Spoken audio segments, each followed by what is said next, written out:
Bonjour. Donc, l'exposé qui suit se veut une réflexion. Une réflexion sur oui, la vie chrétienne en général. J'ai intitulé l'atelier Comment réussir ma vie, comment réussir sa vie. C'est un atelier qui s'adresse à des gens qui croient que on a été créé pour refléter Dieu. Et puis que ce Dieu d'amour-là qui nous poursuit, ben c'est le Dieu de la Bible, que on est dans une alliance présentement là, avec Dieu, puis qu'un jour, ben, on va pouvoir régner avec lui pour l'éternité. Donc, dans cette conception-là de la vie chrétienne, où on vit pour Dieu, on est la possession du Seigneur, notre alliance, dans le jour après jour, dans la manière dont on voit les circonstances de la vie, euh, comment, comment on peut développer l'habitude de ne pas avoir un bonheur qui est dépendant des circonstances. Parce que quand notre bonheur, ou si vous aimez mieux, notre réussite dans la vie dépendent des circonstances, ça nous rend très vulnérables. Ça nous rend très vulnérables et puis il y a un point où si on croit que Dieu ne nous donne pas ce qu'il devrait, ou si on n'a pas en général hein, ce que l'on veut, où on peut vivre beaucoup de détresse, beaucoup de colère, puis se ramasser dans un cul-de-sac. Puis je crois qu'une compréhension juste de l'Évangile et puis de l'œuvre de Christ à la croix nous amène à conclure que notre bonheur n'a pas comme fondement puis comme base les circonstances de la vie courante ici-bas, bien que ça nous affecte. On n'est pas hein, stoïque, on vit de la souffrance parfois, puis on est appelé à répandre devant Dieu cette souffrance-là, notre cœur. Mais je crois que ultimement, la réussite de notre vie et puis la directionnalité avec laquelle on va voir la vie ne devrait pas être basée sur les circonstances. Donc, c'est une réflexion sur c'est quoi un héritage que je veux faire avec vous. Donc, écoutez, qu'est-ce que c'est ça, réussir ma vie? Ben, réussir notre vie, ben, comme on a été créé pour porter l'image de Dieu, comme tout l'univers existe pour la gloire de Dieu, comme la raison pour vous qui écoutez la vidéo, pourquoi vous avez le souffle de vie encore aujourd'hui, ben, c'est pour la gloire de Dieu. C'est parce qu'il y a des circonstances dans le parcours de votre vie qu'un Dieu souverain, un Dieu qui a préscience de ce qui va se produire, a mis en place pour que, à travers ces circonstances-là, vous puissiez, par votre attitude, au niveau de votre cœur, honorer le Seigneur. Peut-être qu'il va y avoir des actions que vous allez pouvoir faire qui vont être à la gloire de Dieu, des paroles aussi, mais à la base, même dans une absence d'action, une absence de parole, euh, dans notre attitude, on peut glorifier Dieu d'une manière bien plus puissante parfois que par nos actions. Quand Jésus-Christ est mort à la croix, ça a été la situation qui a le plus glorifié Dieu, je crois, de toute l'histoire de l'univers. Puis pourtant, c'était pas des choses que Jésus a fait, c'est des choses que Jésus a subies. Euh, C'était mal de la part de Pilate et puis des soldats de crucifier Jésus. Puis, il y a un mystère ici. Dieu ne prend pas plaisir dans le péché, mais dans le cadre de son plan souverain, il y a des péchés d'inscrits. Bon, on lit dans Isaïe, il a plu à l'Éternel de le briser par la souffrance en parlant du Messie. Donc, définitivement, ce n'est pas un accident de parcours, le sacrifice de Jésus là, sur la croix. Puis, c'est définitivement un péché. Je ne crois pas qu'on peut dire qu'il y a de péché plus grand que celui du sacrifice de Jésus. Tuer le Fils de Dieu. Là. Mais ça a été un événement où il y a eu beaucoup, beaucoup de gloire pour Dieu que j'ai. Puis je crois qu'on est appelé à s'armer de la même pensée, hein, à ceindre les reins pour utiliser le langage de Pierre, dans Pierre, là, avec cette compréhension-là de l'Évangile. Donc, c'est important de prier et de s'examiner pour savoir dans quel domaine le monde peut avoir une emprise sur moi. Dans la parole de Dieu, dans la Bible, on voit que cette vision-là de la vérité, hein, de voir les choses telles qu'elles sont, selon Dieu, l'alliance, ce que Christ a fait à la croix, la signification de notre existence sur Terre, on est porté, nous, constamment à se laisser influencer puis à voir les choses d'une manière erronée et mensongère. La Bible parle du monde, Puis ici, je ne parle pas de la planète, mais plutôt du système un peu des fausses croyances, le système de philosophie qui n'est pas basé sur Christ. Hein, on appelle ça le monde dans le Nouveau Testament. Et puis, là, on ne parle pas des individus. Puis le monde, le siècle présent, hein, c'est aussi une appellation dans le Nouveau Testament, cherche à nous influencer et à nous détourner du vrai sens de la vie. On peut croire toutes sortes de choses erronées sur la médecine, sur l'alimentation, puis ça va avoir un impact uniquement limité sur la manière dont on va mener notre vie. Peut-être que si on prend des mauvais médicaments puis on avait une maladie, ça va avoir un impact important, mais ultimement, vous savez, durant des siècles et des siècles, on ne savait même pas qu'il y avait de l'ADN, qu'il y avait des bactéries, puis les gens vivaient, là, et les gens survivaient.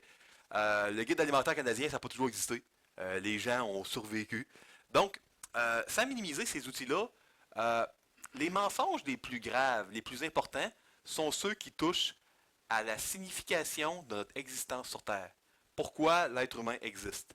Et puis, qu'est-ce que l'être humain doit accomplir? Comment il doit voir les choses durant sa vie ici-bas?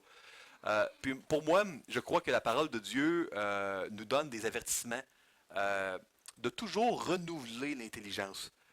On sait que l'on doit vivre pour Dieu, mais la parole de Dieu nous aide en regardant la chose de différentes facettes. Sous la facette de l'alliance, sous la facette de l'image de Dieu, sous la facette de l'héritage.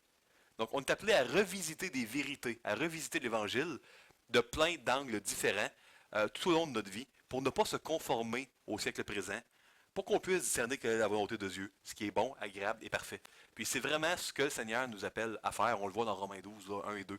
Donc on a revisité pour certains d'entre vous dans un atelier sur l'alliance, l'importance de ne jamais perdre de vue le Seigneur de notre alliance, puis le traité d'alliance dans lequel on fait partie. Là. On a vu ensemble l'importance de toujours se souvenir de notre identité et puis de l'image de Dieu dont on est porteur. Ben, j'aimerais vous parler un peu de l'héritage qui nous attend. Euh, je vais... avant de changer de diapo, ça c'est important. On a été créés, les êtres humains, pour quelque chose de grand. On a été créés pour quelque chose de plus grand que nous. Puis, je vous ai déjà dit que, bon, l'empreinte de l'image de Dieu est toujours présente chez tous les êtres humains. Puis, c'est pour ça que, peu importe les écoles de pensée en psychologie séculière, on voit que les êtres humains, que ce soit dans la carrière, dans les bonnes œuvres, dans le sport, dans les arts, les êtres humains sont à la recherche d'une signification, d'un sens à leur vie qui est plus grand que eux. Parfois, c'est les enfants ou autres, mais je crois que tous les êtres humains recherchent une signification, la vraie signification du pourquoi de leur existence. Parfois, les gens, dans la trentaine, quarantaine, cinquantaine, vivent une crise existentielle. Parfois, ça peut être suite à un divorce, au décès d'enfants, à une maladie, peu importe, à un accident. Puis, cette crise existentielle-là, appelée par plusieurs psychologues la crise du mi-temps, est une crise où on s'aperçoit que, oh, j'ai peut-être la moitié de ma vie, autant qu'on peut l'estimer, là, dans la durée de vie moyenne, là, j'ai la moitié de ma vie de passé, potentiellement. Est-ce que j'ai accompli le sens profond de pourquoi j'existe? C'est ce sens-là que l'on doit revisiter, puis que j'aimerais revisiter à la lumière de l'héritage. Cette chose qui donne un sens à notre vie, c'est notre héritage. Oui, notre image de Dieu, oui, notre alliance, mais notre héritage également.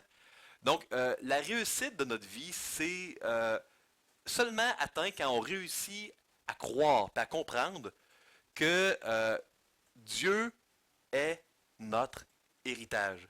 Et puis que notre vie chrétienne est déjà réussie par l'œuvre de Christ avant même qu'on la commence. Dieu n'est pas un Dieu irrité contre ses enfants. Euh, nos bonnes œuvres, bonnes attitudes ne sont qu'une réponse d'amour pour accomplir ce pourquoi on existe, refléter l'image d'un Dieu qui est infiniment plus grand que nous, et refléter cette image de Dieu par notre attitude, par notre foi, par notre repentance. Euh, c'est bien plus grand que n'importe quelle contribution, n'importe quel ministère ou n'importe quelle action que l'on peut faire.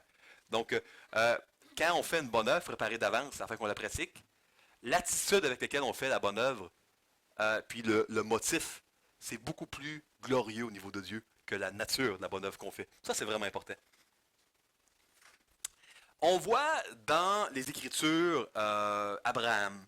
On voit dans Romains chapitre 4, par exemple, puis dans l'Épître aux Galates, que Abraham c'est notre Père à tous d'un certain point de vue parce qu'il a cru à Dieu, puis cela lui fut imputé à justice. Puis nous, on sait qu'il est le Père d'un grand nombre de nations, qu'il y aurait plusieurs nations qui sortiraient de lui.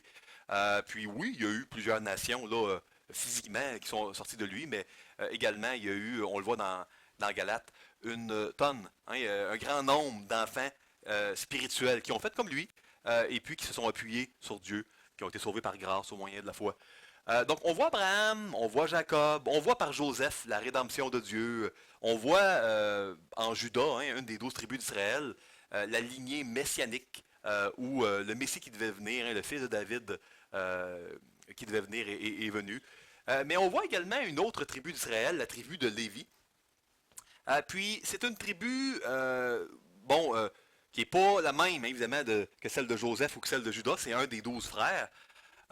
Puis voici ce qu'on voit dans le Deutéronome. Puis le Deutéronome est un livre qui a été écrit, hein, Moïse a écrit le Deutéronome quand l'Alliance, à la fin du 40 ans dans le désert, hein, à la fin de son ministère, avant que Josué prenne les commandes, Moïse a amené le peuple à renouveler, réaffirmer, réitérer l'alliance avec l'Éternel.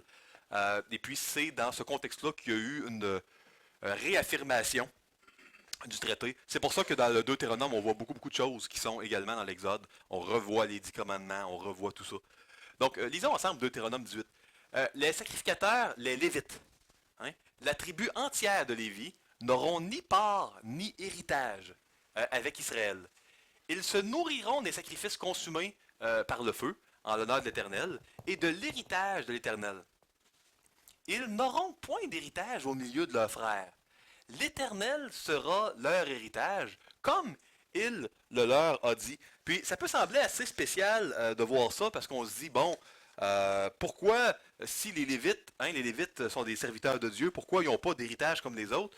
Parce qu'on sait qu'après le 40 ans dans le désert, lors de la conquête du pays promis, on le voit dans la fin du livre de Josué, chaque morceau de terre est séparé également entre les tribus d'Israël, mais pas la tribu de Lévi. On se dit, hey, je veux dire, c'est les serviteurs, hein, les prêtres, les gens qui servent l'Éternel, eux, ils n'ont pas d'héritage. L'Éternel est leur héritage. On va revenir là-dessus. Qu'est-ce que ça peut vouloir dire un peu plus tard? Donc, on voit que la tribu de Lévi, eux, avaient l'Éternel comme héritage. On peut se demander pourquoi la tribu de Lévi avait l'Éternel comme héritage. Allons à la diapo suivante. Qui étaient les Lévites? Les Lévites étaient les serviteurs d'Israël. Eux n'allaient pas à la guerre. C'était ceux qui gardaient les bagages, c'était ceux qui gardaient le sanctuaire. Ils s'assuraient de faire le service au temple. On pourrait dire que c'était les concierges, les cuisiniers, les serviteurs de tous, à bien des égards. C'est la tribu de Lévi, donc, qui était les dépositaires de l'Arche de l'Alliance, du tabernacle, de toutes les choses de Dieu. C'était les descendants de la femme Haï de Jacob. Dans Genèse 29, 31, on voit l'Éternel vit que Léa n'était pas aimée. Louis II a traduit par pas aimé. Ceux qui ont des Bibles Darby, vous allez voir que c'est traduit par Haï, parce que c'est le mot sana en hébreu ancien. C'est pas une négation de Haav, hein, de aimer. C'est vraiment un verbe, là, c'est Haï. Fait que c'est assez fort. Dieu se plaît souvent à court-circuiter, à contourner les conventions sociales, puis à nous surprendre, à nous émerveiller. Parfois, c'est en choisissant le deuxième au lieu du premier-né pour faire de grandes choses, contrairement aux coutumes de l'époque. Puis c'est souvent en choisissant des familles dysfonctionnelles. Euh, la famille de Jacob, aussi appelée Israël, hein, le patriarche, était une famille dysfonctionnelle. Toutes les familles, à différents degrés, sont dysfonctionnelles, mais bon, on parle d'une famille avec 2 femmes, mais plus 2 concubines, puis avec Jacob qui aime l'une. C'est pas qu'il y en a une préférée, il aime une et il haït l'autre. Bon, c'est quand même pas fameux. Favoritisme entre les enfants. Fait que le plus vieux couche avec une des concubines du père, Ruben. Ça allait pas bien, famille dysfonctionnelle. Donc l'Éternel a vu ça. L'Éternel a vu que Léa n'était pas aimée. Il l'a rendue féconde alors que Rachel était stérile. Et puis de cette union-là, l'union entre Jacob et sa femme Haï, est venu un fils. Est venu le fils Lévi, d'où viennent les Lévites. Lévi, hein, qui vient de Lève et puis de I, qui veut dire, on pourrait traduire par sois attaché à moi. On pourrait traduire en aime-moi à un certain degré, hein, que ton cœur soit attaché à moi, qui a été très certainement le cri du cœur de Léa alors qu'elle a eu l'enfant. Avoir des enfants était un peu le summum dans l'ancien monde chez les Hébreux de l'accomplissement qu'une femme pouvait avoir. Et puis c'était définitivement là un désir que Léa avait. L'histoire est triste. Euh, on voit que les Lévites ont reçu leur position de tribu de serviteurs de Dieu dans un incident tragique du peuple d'Israël. Vous savez, quand Dieu a fait le traité d'alliance, hein, parce que oui, Dieu avait fait alliance avec Abraham, hein, il avait coupé les deux morceaux là, de l'animal, il avait passé, les flammes de feu de l'Éternel avaient passé entre les morceaux de l'animal, mais pas Abraham. Et puis c'était vraiment une alliance perpétuelle que Dieu faisait avec les descendants d'Abraham, disant, si c'est toi, Abraham, qui manque à l'alliance, la plus terrible des punitions, c'est moi qui vais la subir. C'est moi qui vais être coupé, comme cet animal. Puis si c'est moi l'Éternel, ça va être moi également. Donc cette alliance-là perpétuelle, que tous ceux qui s'appuieraient par la foi en Dieu, hein, qui s'appuieraient sur Dieu, puis ça leur serait imputé à justice. Euh, Cette alliance-là a abouti dans un traité d'alliance avec un peuple. Quand la famille d'Abraham est devenue un peuple, le peuple d'Israël, ben, Moïse a été sur le mont Sinaï pour traiter. Hein, Dieu voulait que, en fait, c'est plus Dieu qui voulait traiter avec, à travers Moïse avec le peuple. Ce traité d'alliance-là, selon la forme qui était commune dans l'Ancien Monde, avec le préambule, le prologue historique, les stipulations, hein, les 10 commandements, bénédiction et malédiction, et à la fin la clause de dépôt, ainsi que de renouvellement. Hein. Ben, tout se produit, l'Éternel grave, hein, écrit avec son doigt, le doigt de Dieu sur les deux tables de pierre, deux copies de traité d'alliance. Puis là, voici ce qui se produit. Quand Moïse descend, il entend du bruit, puis il voit un vrai drame. Ce traité d'alliance exclusive où Israël avait ratifié qu'il appartiendrait à leur Seigneur, qui seraient des vassals, des vassaux, avec toutes les obligations. Ben, ces obligations-là étaient déjà là, avec les malédictions qui s'en suivent, étaient déjà brisées. Parce que en descendant, le veau d'or, et puis la débauche, l'adoration, l'infidélité du peuple d'Israël envers leur Dieu dès le début de l'Alliance. Puis c'est dans ce moment-là que l'Éternel aurait pu détruire tout le peuple d'Israël, tel que le traité d'Alliance lui permettait, parce qu'on avait eu une trahison, un bris du traité d'Alliance dès le départ. Moïse se dépêche de briser les tables. Et puis là, il demande, hein, qui est pour moi? Qui est pour l'Éternel, je devrais dire. Et puis c'est la tribu de Lévi qui répond. Lisons ensemble Exode 32. Moïse vit que le peuple était livré au désordre et qu'Aaron l'avait laissé dans ce désordre, exposé à l'opprobre parmi ses ennemis. Parce qu'on sait que c'était l'Éternel qui protégeait Israël. La force des enfants de Dieu a toujours été en leur Dieu, jamais en eux-mêmes. Euh, Moïse se plaça, verset 26, à la porte du camp et dit, à moi ceux qui sont pour l'Éternel. On voit ici Moïse utiliser le nom personnel dans l'original de Dieu, hein, le nom qui lui avait été révélé dans le buisson ardent en Exode 3, nom qui, selon Dieu, devait être utilisé de génération en génération. À moi ceux qui sont pour Yahweh. Et tous les enfants de Lévi s'assemblèrent auprès de lui. C'est les seuls qui sont venus. Les autres ont eu davantage de crainte de leurs frères et sœurs que de l'Éternel. Euh, 27.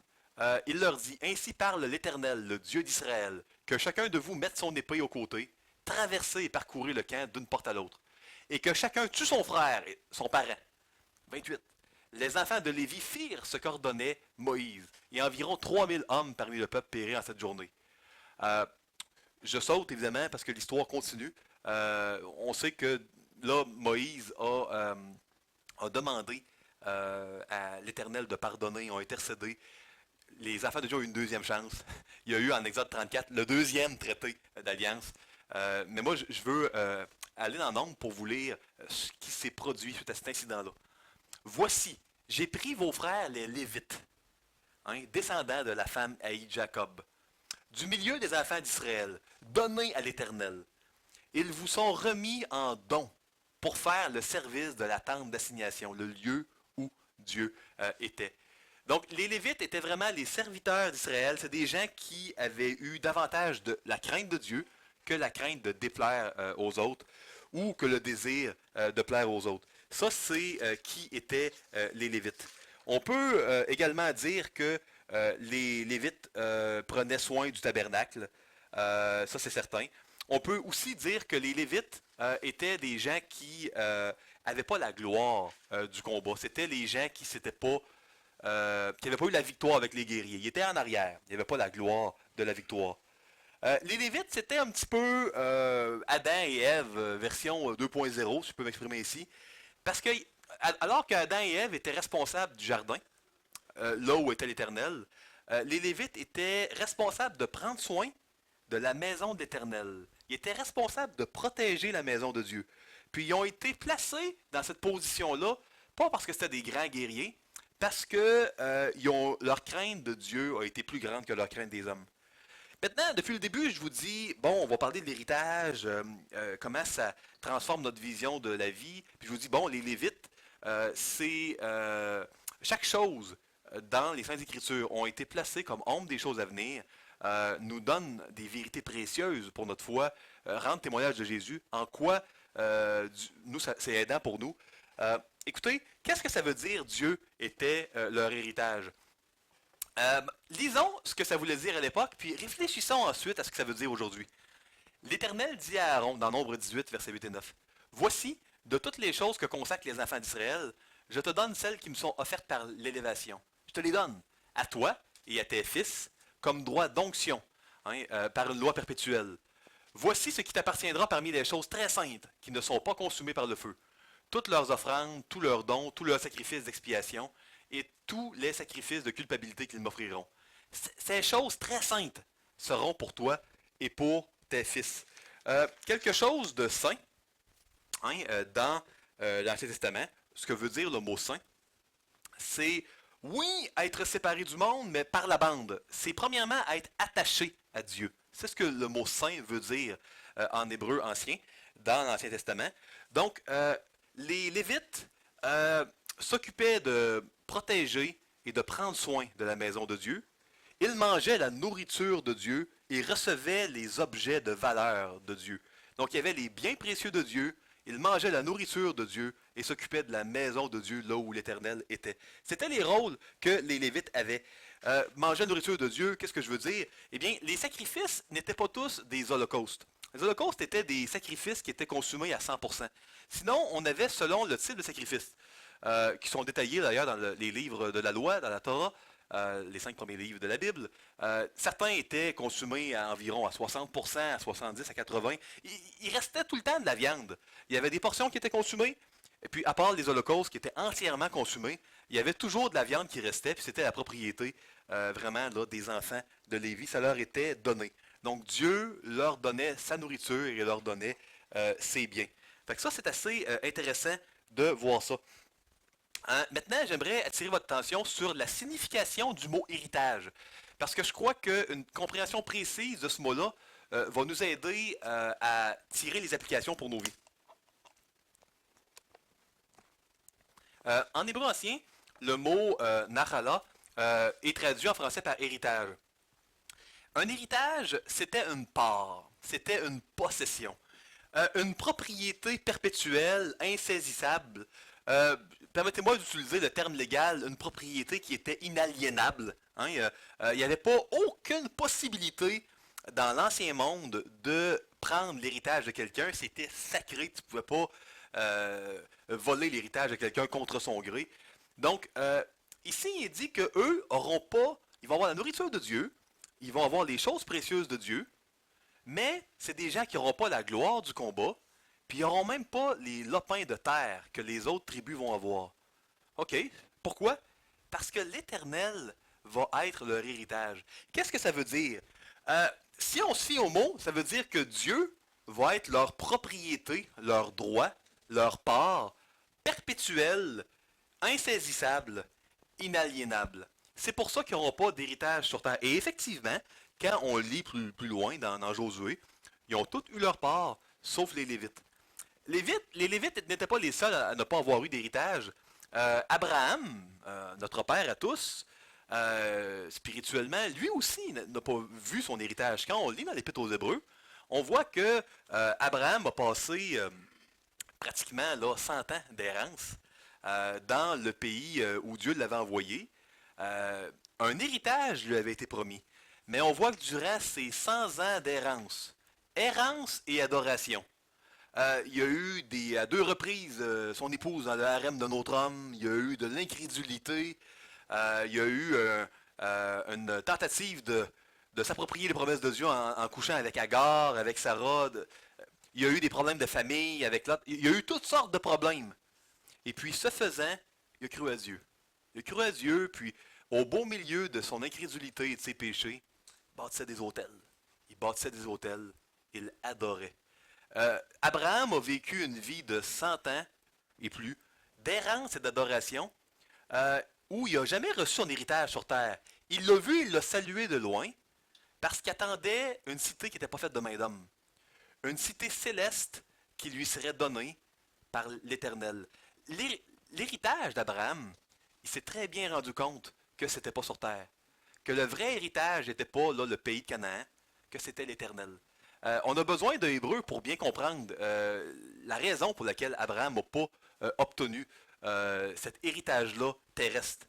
On a besoin de Hébreu chapitre 11 et 12, pour comprendre vraiment la signification de pourquoi les Lévites, alors qu'ils servaient le Seigneur, n'ont pas eu d'héritage comme les autres. Voyez-vous comment le regard que l'on porte sur ces parts de terre-là que les autres tribus avaient, sur une promesse, ce qu'elle veut dire, change tout. On aurait pu avoir un Abraham puis des enfants de Lévi qui disent c'est pas juste. Ce qui est précieux, on ne l'a pas. On peut dire non. Ce qui est le plus précieux, la nourriture de Dieu, les biens de Dieu, la présence de Dieu, nous on l'a. C'est une question d'évaluation. Le bonheur est vraiment une question d'évaluation et de jugement de valeur. Quelle valeur on va attribuer au lopin de terre? Quelle valeur on va attribuer à la nourriture de Dieu, aux biens précieux de Dieu? Cette échelle de valeur-là nous aide à prendre des décisions dans notre vie. Une décision sur la fréquence et le sérieux avec lequel on va aller à l'église, servir le Seigneur. Avec le soin qu'on va prendre avec nos enfants, si on a des enfants. Avec qu'est-ce qu'on va leur enseigner. Nos énergies vont être où? C'est pas mal d'aller donner des cours de patin, puis de hockey, puis de tambour avec les enfants. Euh, Qu'est-ce qui est le plus important? Est-ce que 100% de l'énergie va être pour les cours de hockey, et puis, ou 99, puis 1% va être pour les choses de Dieu? C'est quoi qui a de la valeur? Qu'est-ce qui est notre héritage? C'est quoi notre part inaliénable? Jésus dit dans l'Évangile que les biens terrestres, c'est des biens qui sont rongés par la rouille, puis que les coffres terrestres peuvent être percés par les voleurs. Mais que les trésors que l'on a dans le ciel, il n'y a personne qui peut les atteindre. Donc, notre héritage, nous, les enfants de Dieu, c'est l'éternel. C'est un héritage qui est insaisissable, qui est perpétuel. Maintenant, quelles sont les implications pour nous aujourd'hui de vivre comme des Lévites? Écoutez, tout ce que vous faites, faites-le de bon cœur comme pour le Seigneur et non pour les hommes, sachant que vous recevrez du Seigneur l'héritage pour récompense. Servez Christ le Seigneur. On lit parfois, si on n'a pas étudié l'Ancien Testament, un verset comme ça très vite, puis on en arrive à une conclusion où l'important c'est de faire les choses pour Dieu, mais on oublie la motivation profonde qui a permis aux Lévites de servir, qui a permis à Abraham d'adorer durant son 100 ans d'errance, où il a seulement salué de loin son héritage. On a une part, une possession. C'est Dieu. C'est la cité céleste qui n'est pas faite de main d'homme. Et puis, on ne sera pas capable de souffrir sur terre, puis de prendre les bonnes décisions si on ne réalise pas la valeur que cet héritage-là a. Oui, on va avoir des moments de doute, des moments de souffrance, comme les Lévites en ont eu, comme Abraham en a eu, comme le Seigneur Jésus en a eu, mais Jésus lui-même, Hébreux 12, versets 1 et 2. Voyez le contexte dans lequel Hébreux 12, 1 et 2 a été écrit.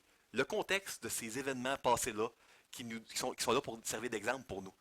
Jésus à Gethsémani avait les yeux fixés sur la joie à venir. Jésus avait les yeux fixés sur l'héritage. C'est pour ça que son nom a été élevé au-delà, au-dessus de tout autre nom. Apocalypse 1,6. Et qui a fait de nous un royaume, des sacrificateurs. On n'a pas mis des Lévites, des sacrificateurs pour Dieu son Père.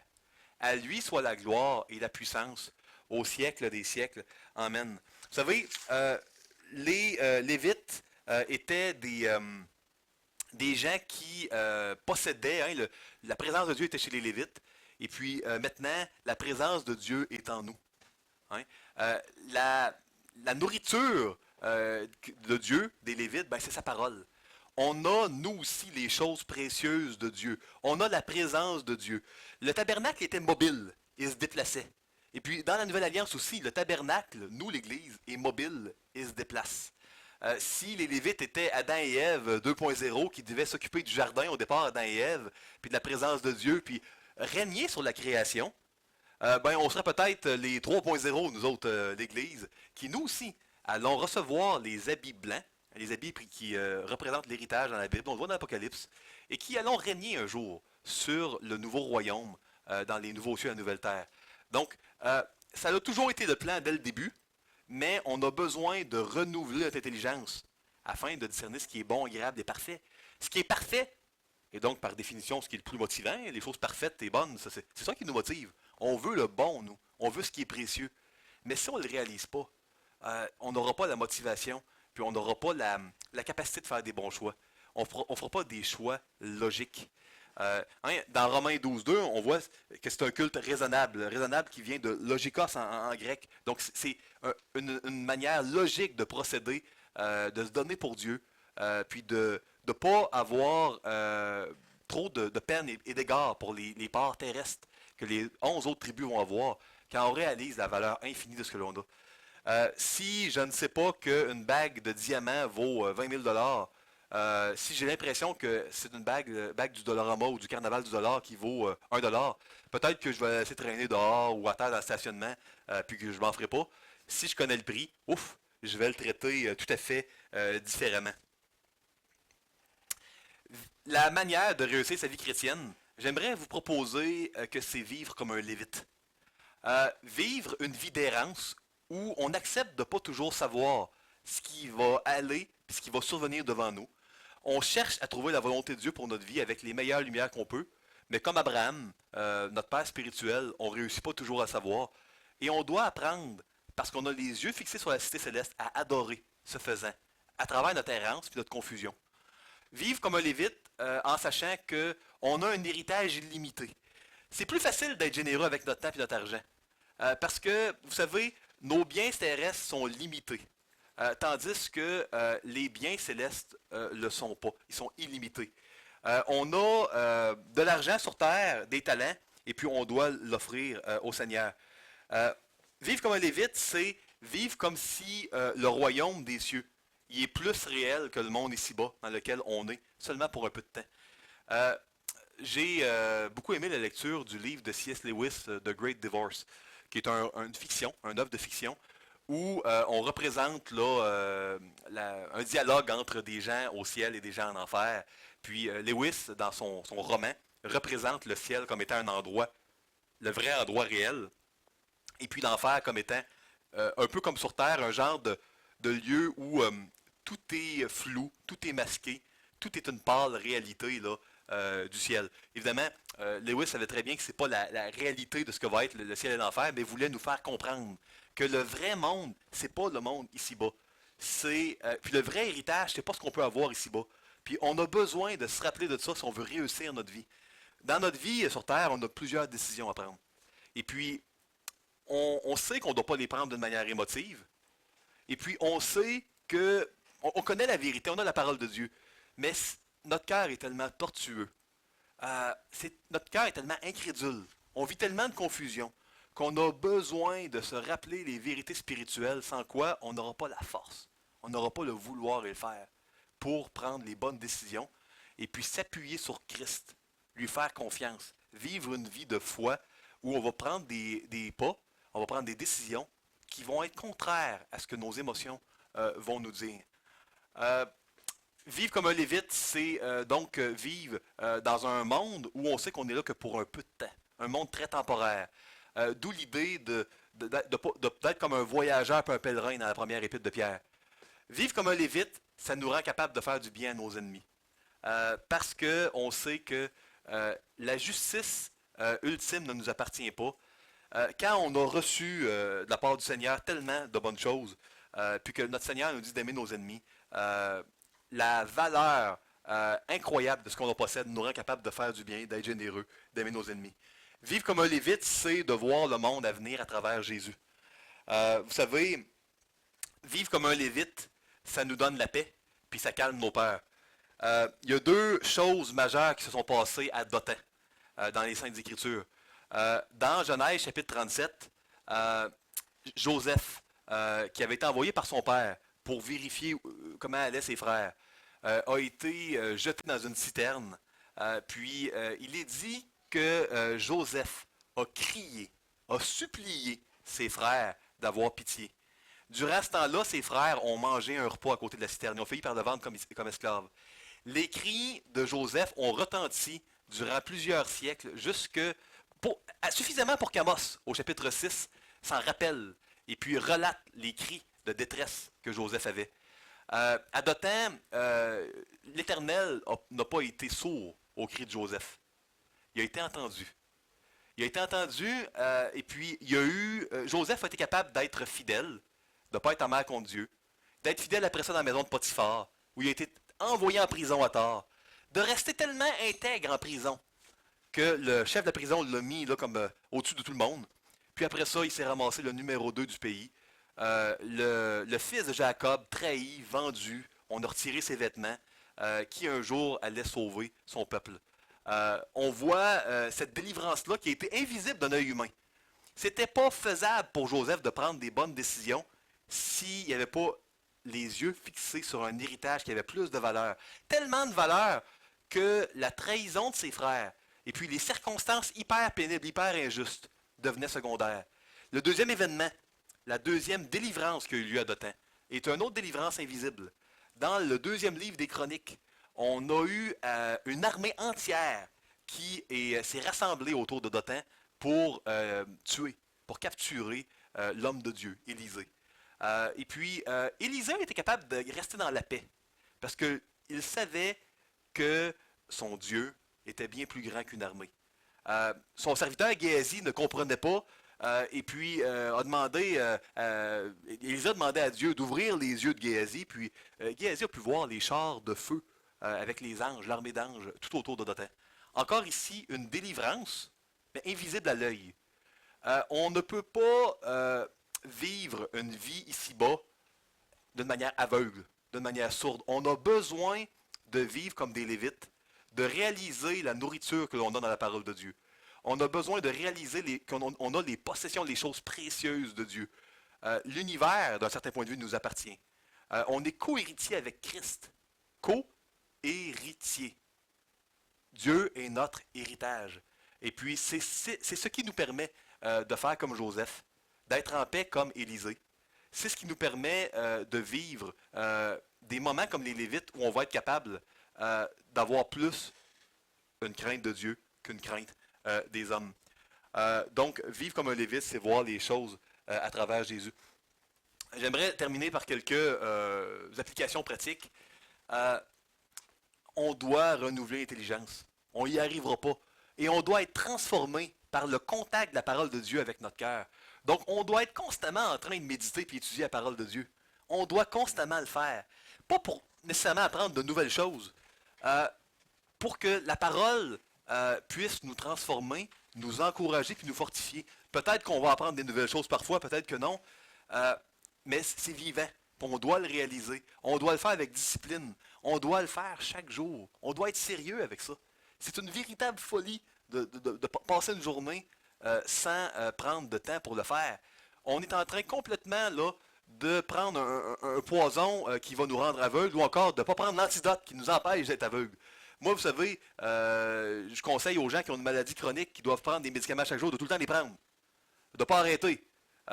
Puis, je conseille aux enfants de Dieu qui vivent dans un monde déchu, dont le péché est présent, de ne pas passer une journée sans se mettre en contact avec la parole de Dieu. Pas parce que ce serait péché de ne pas le faire, parce qu'on n'a pas le choix, c'est nécessaire, on en a besoin. On doit prier sans cesse. 1 Thessaloniciens 5, versets 14 à 16. Hein? Priez sans cesse, rendez grâce en toutes choses, soyez toujours joyeux, car c'est à votre égard la volonté de Dieu en Jésus-Christ. C'est important. On doit adorer avec la vraie adoration. Donc, découvrir jour après jour qui Dieu est, puis le déclarer. C'est ça l'adoration. C'est plus que de chanter des chants sans penser aux paroles. Au-delà de la musique, puis c'est bien la musique, moi j'aime la musique, ça élève nos cœurs, ça vient de Dieu, mais au-delà de la musique, on doit avant tout, déclarer qui Dieu est, à nous-mêmes, à nos enfants, si on a des enfants, à nos conjoints, conjointes, si on en a, aux croyants, aux non-croyants, on doit déclarer qui Dieu est. C'est ça l'adoration que Abraham a faite au milieu de son errance, puis de sa confusion, au milieu de ses péchés. On ne doit pas avoir peur d'adorer après avoir péché. On doit vraiment s'approcher de Dieu avec assurance, du trône de la grâce, sachant que Dieu est le rémunérateur de ceux qui le cherchent, et puis que la colère de Dieu, pour tous nos péchés passés, présents, futurs, a été complètement là, déverse sur Jésus, puis que le Seigneur ne sera plus jamais en colère contre nous, plus jamais. On doit prendre des décisions qui maximisent la gloire de notre Seigneur, qui nous amènent à refléter davantage qui Dieu est. On doit, vous savez, avoir des chrétiens avec qui on est régulièrement là, en train de pratiquer les disciplines spirituelles. Parce que la vie chrétienne, c'est pas un projet individuel. Malgré les difficultés, les accrochages, la douleur qu'on va avoir dans l'église locale, le Seigneur, c'est le parcours qu'il a mis pour nous, avec lequel il veut qu'on le reflète. Donc, c'est les exhortations que je voulais vous amener. Comment réussir notre vie? Moi, je veux vous encourager, je veux m'encourager à vivre comme des Lévites, à réaliser que Dieu, on est porteur du tabernacle, on est porteur du traité d'alliance. On a la nourriture de Dieu, on a les choses précieuses de Dieu et on a notre héritage qui est Dieu. Puis c'est en se rappelant de la valeur de ces choses-là qu'on réussit à prendre des décisions qui sont saines et donc à réussir notre vie chrétienne, à reconnaître qu'elle est déjà réussie en Christ. Est-ce qu'il y a des questions?